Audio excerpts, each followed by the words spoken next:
So guys, before we get started, don't forget we do have that amazing discount code thanks to Tier 0 Games going on right now. And all you have to do is put in ZW Games 5 to get 5% discount on your total order at tier0games.com. The links will be in the description below. What's up YouTube, Dan here from YUGIOH Games, bringing you the Fire Fist deck profile. Now, the reason it's taking so long for us to kind of get up is Rob's going to be doing the profile for you. We've been trying to find a different variation for the deck because we don't want to be doing same, but different. And kind of what we've come up with is a bar in the STK version is there's a couple of little changes we've made to the deck and the extra deck just to kind of show you a different variation of how the deck can run. So without further ado, Rob will take you through the profile and show you exactly what he's got. And then we'll explain as we go why he's got it. So Rob, take it away. Cool, so starting off with one of the brand new cards, Triple Panda. So it's all, I'm sure you've seen by now, part of the Panda Raven combo. So obviously summon Raven, get out Tensu. So we'll do the combos at the end. The combos are quite lengthy, but we can show you both of those. So when you activate a fire formation spell, you can special summon it and then special summon a Fire Fist from your grave.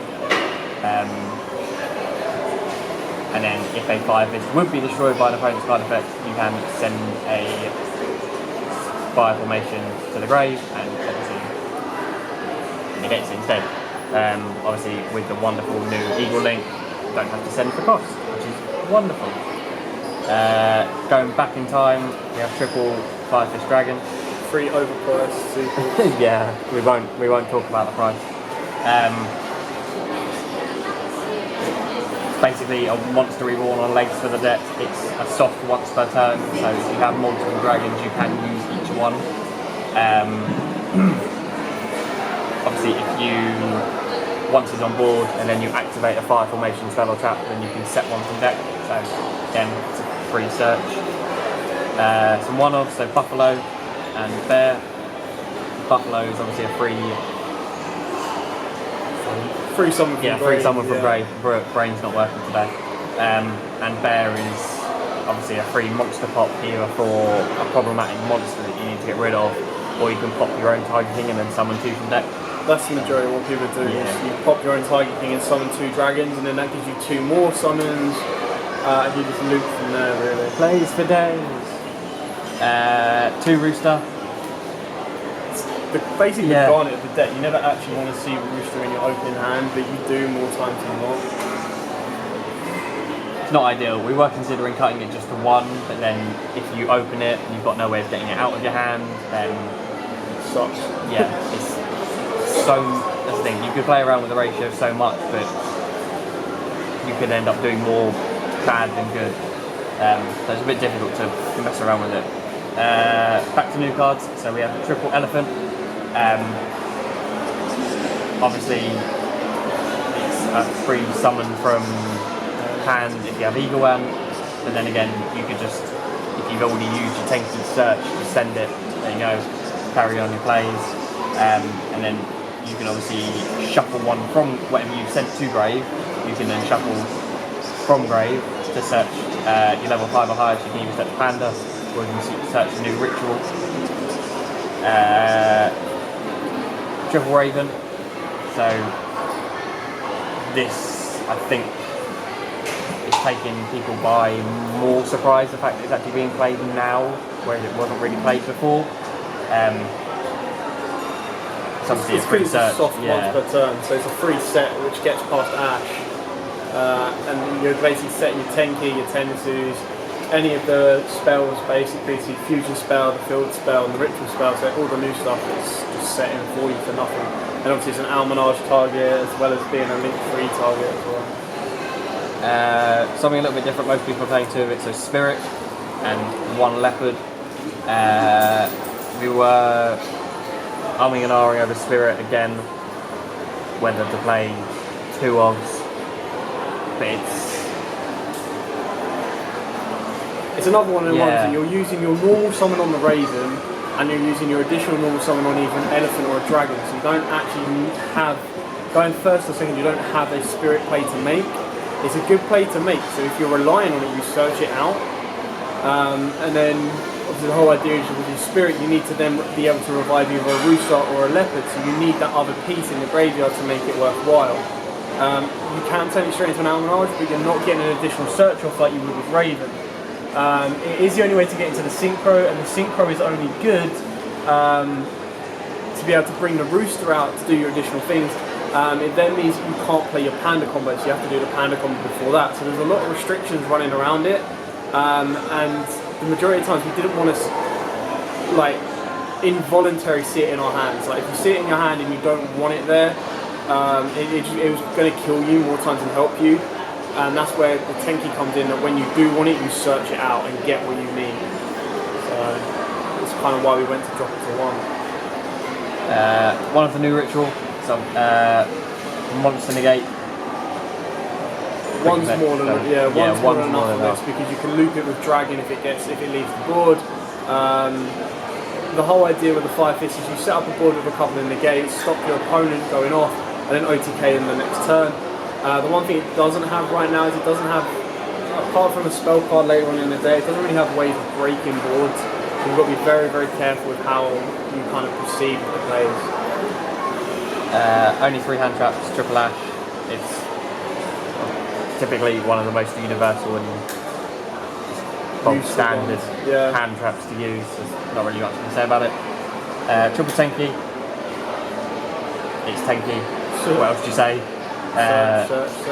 Search, but it's annoying that it's one of the few ones that you can only activate once per turn. But then you get onto Tensu, and then additional normal summons are always good, especially in this one where you need to flood the board with monsters.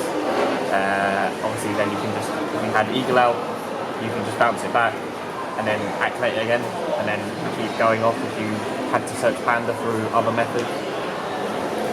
So Injin, which is the fusion, Dome, which is the ritual, and then Liang Peak, which is the new field spell.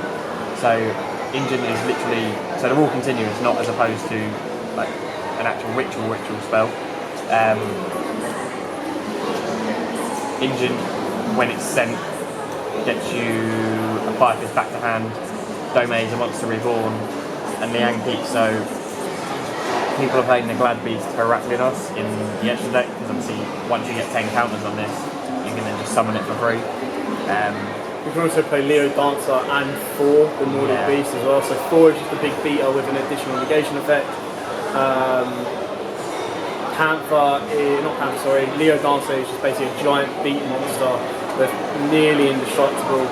And then the Heraclius is just an additional negation, but the issue is, once you've played your Panda combo, you're locked into Fire Fist, so you're not going to be making that turn 1, you're going to be making it turn 2, and by that point, Heraclius isn't that great because you don't need an additional negation.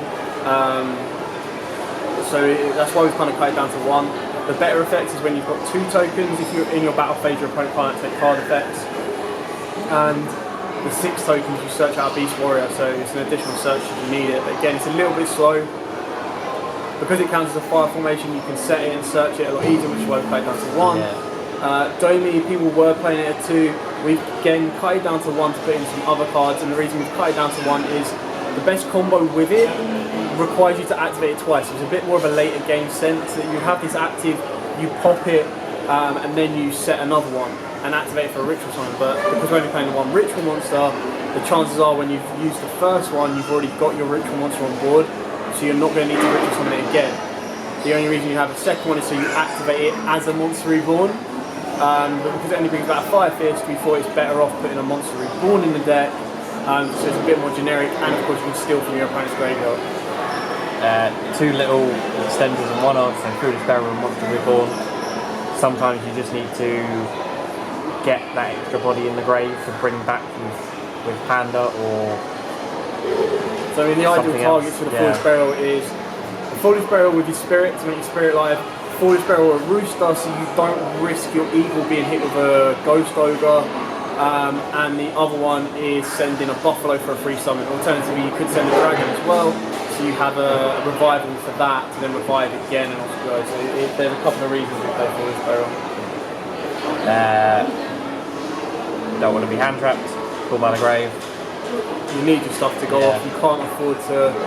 I mean, the deck struggles with Nibiru coming out next week, but that's where you kind of need to rush to your ritual monster in your first 5 summons to get past Nibiru, because obviously it can stop that, and then you go further off from there. But Call by the Grave is to stop your Veilers, your Ashes, your Ogres, and like we said, susceptibility is all around your Eagle. That's your most prized possession in this deck that you need to protect, because it's what allows you to do stuff with no cost. So you're not continually negging.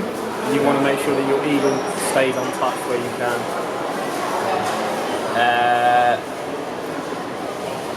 A little tech of Super Poly. This is what we've cut Spirit down to 1 and the field spell down to 1 to fit in.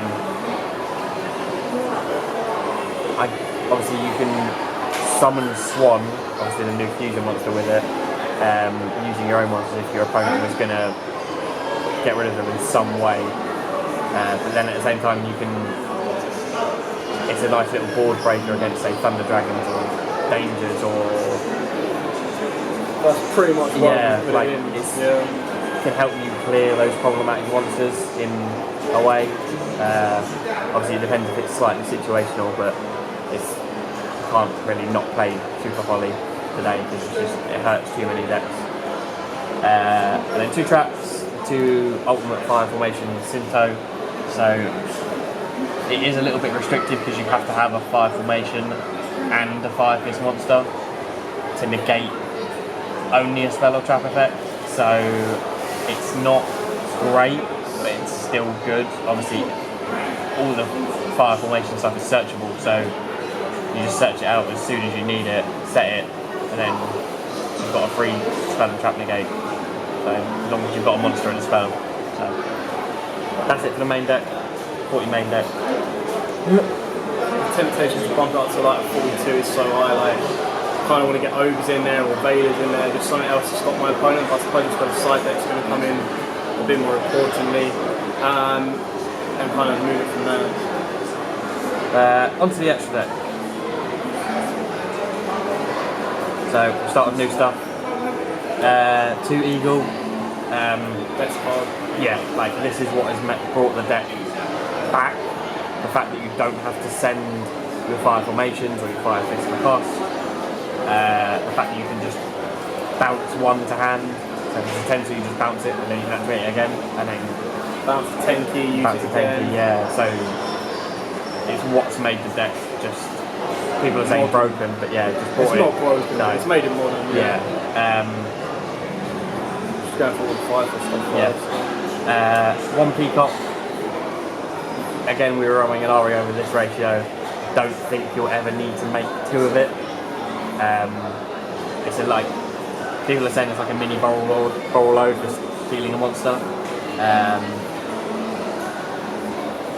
But it can't attack and goes back during the end phase. So the idea is whatever you steal, you need to use to link off or tribute off or get rid of in some way. Otherwise you haven't really plussed anywhere. Double targeting. So it's obviously a search, or a set on summon. And then you can detach to neg your opponent's monsters.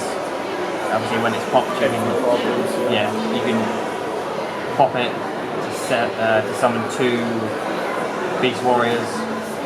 Same attack. So that's how you get your double dragons, and then you carry on playing your plays and pop it with your own bear. 1 cardinal just for problematic monsters, you could say. Or can't be destroyed, bouncing, and then recycling the graveyard as well is quite important. 1 Swan. Swan, if you ever get to game 3, will be good in time because obviously it has the burn on summon if you need it. Obviously, if you set up your back row with your Fire Fists and fire formations, even, then you could do in theory up to 1200. So yeah, it's a nice little thing. And then it's battle phase effect. Yeah, the battle phase. So you can send fire formation and then target your card your opponent controls and pop it. So you've got something you can't necessarily beat over, but they've got no protection, and you just attack, effect, happy days. We're only playing 1 horse sprints because you're only playing one spirit, so obviously it locks you into level 4 or lower Fire Fists for the rest of the turn. So you can't use Panda. Obviously you can't go into Panda, but so it is a little bit restrictive. So you need to do this as late as possible, or you then setting yourself up for the next turn. Onto the non-Fire Fist stuff. So 1 Almirage for Raven. Pretty self-explanatory. That's all you really use it for. Heater just for a little bit more utility if you can't. Chances are someone's going to ash you, so you revive it back and you've got an instant link 3. But thinking about this as well, it might be good just to have another generic link 2, so you could play like Lambda as well. Yeah. Phoenix and Unicorn for utility. That's it. Bolt Sword for when you're swarming the board. Turn 2, and if your opponent's got nothing, pretty much guarantees the game. If you don't use Panda's effect, you guarantee yourself a game. Obviously, the 2 things that are missing from the extra deck is we did have Apollo. We took Apollo out because I was like, well, if you're going to use 4 monsters to link up with, the chances are you're more likely to go into Sword for game than you are for Apollo, depending on what type of deck you're facing. So that's kind of why we went with Sword over Apollo. Yeah. And then just 2 super poly targets, so Starving Venom and Mud Dragon. Quite self-explanatory. Yeah, they don't really need explaining. The other ones that we decided to take out. So we Arminier over the Apollo, the Bow Goddess. We obviously did have the second horse sprint in here, but when we dropped Spirit, that quite easily came out. What else did we have? It's just board breaking abilities, and then it's more utility boards, and kind of the other thing you can question is what you're going to bring off of the field spell. And that's one thing that we kind of took out as well, is the Heracleus and the 4. Again, the exact same scenario kind of came up, is that to get the 10 tokens, yes, it's doable, yes, it's great to have it, but the Heracles is, again, only going to be useful if your opponent is prepared to flood the back row, and you're trying to play against something like Subterra Guru, Subterra Control, stuff like that. And then the other ones that you're kind of playing against is, with the 4, was just for a big beater, and so was the Panther Dancer. So it's something you can do. It just means you're having to play around.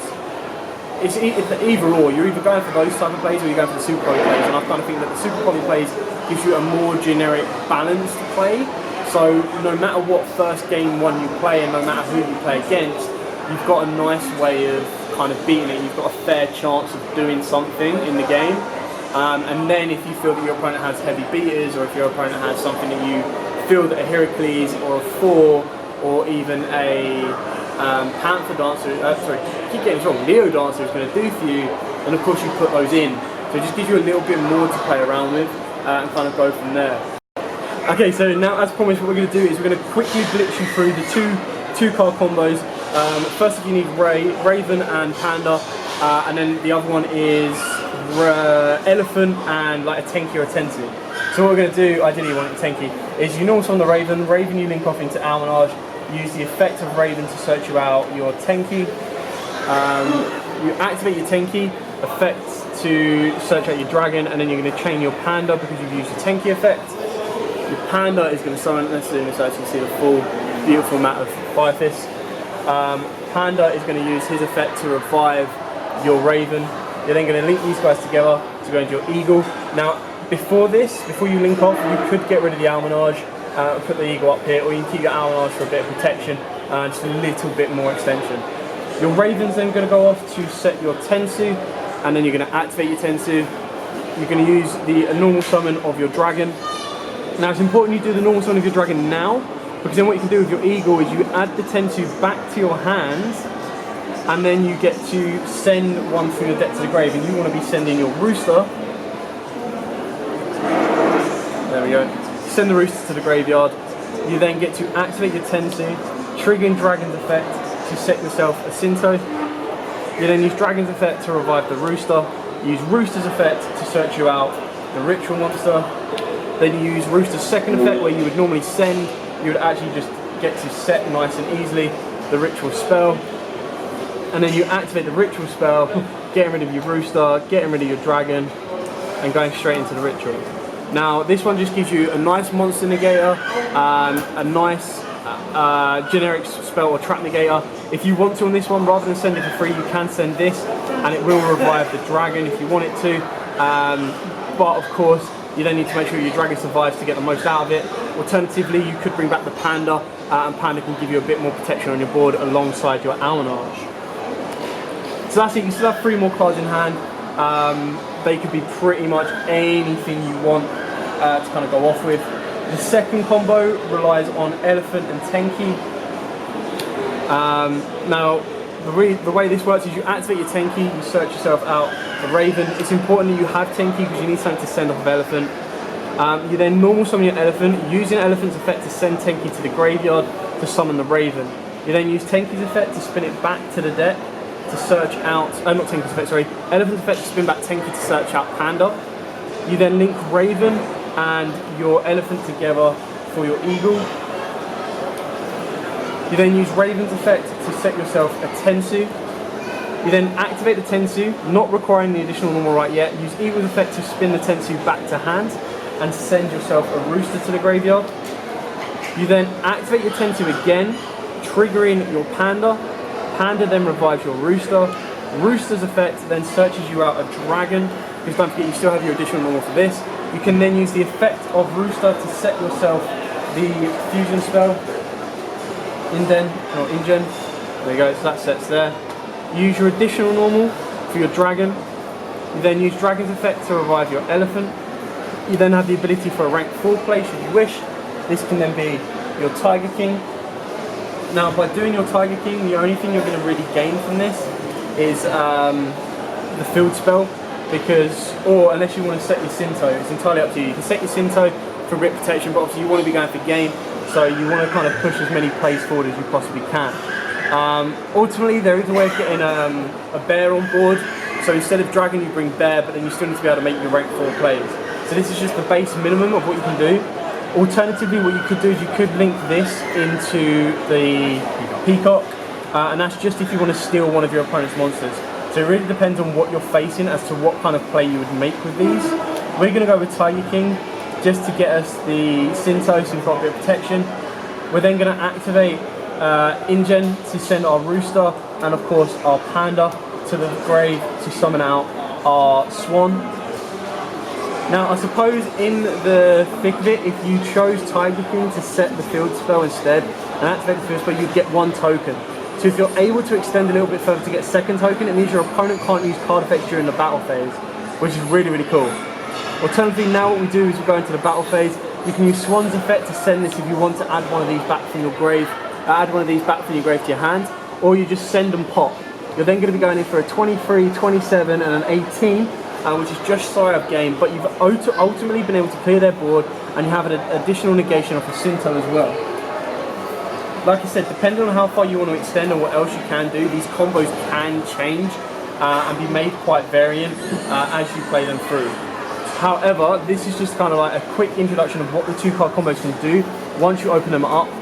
Depending on what else you have in hand, can be additional extensions to go into pretty much anything else that you want and play further forward from there. So, that is it for the Fire Fist deck from Rob. I hope this gives you a couple of ideas. We've tried to put as many different tech cards in as you possibly can, just to give you a couple more options for how the deck can be played.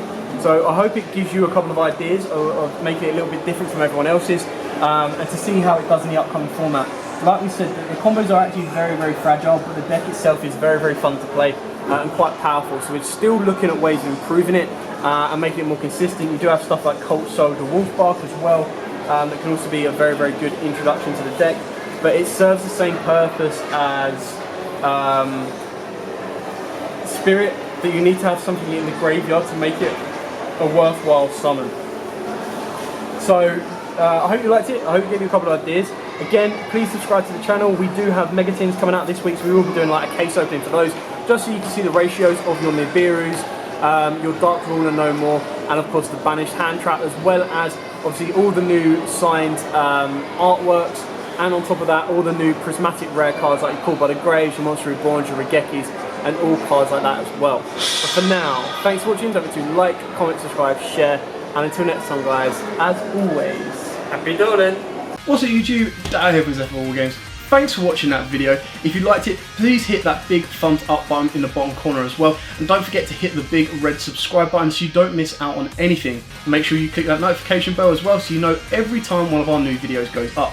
Throughout the whole year of 2019, we're going to have more deck profiles, duels, and of course pack openings for you guys to watch and enjoy the entire year round. So stay tuned for more, and as always guys, happy dueling.